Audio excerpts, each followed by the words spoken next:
tunya hi namite hi nga kin jong clarification ka hin boarding hi in keman clarify kan boarding cha hila jeni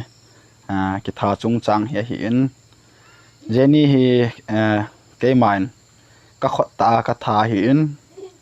kapa in thanin ati ya kana tha hi jeni hi ke ho to kum nga kum gup lang hong kisin ka hiwin ke ho in sungmi in kangai luma ma yengwin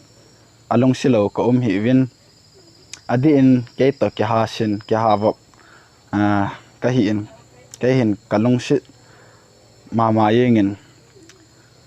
a hin ama hin ke ho in sungmi he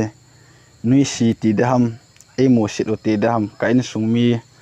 ke ho ding in zoom na le zana e hin bordo pi yengwin liu na thei thei kana liu win sai tu in thei kana sai tu win a hin ama he ang kho che yengin heta he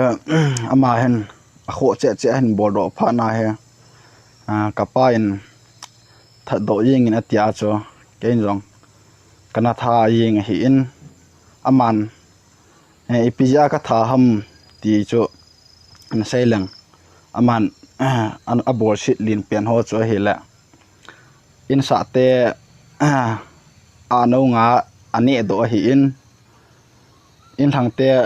vaton no si sia ni chai ke hi in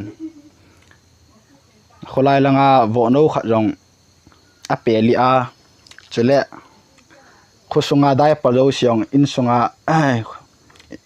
in velo sia de ba hitan ya cho ama he lungsit na bihila heta cho capital punishment kana pi jang hi in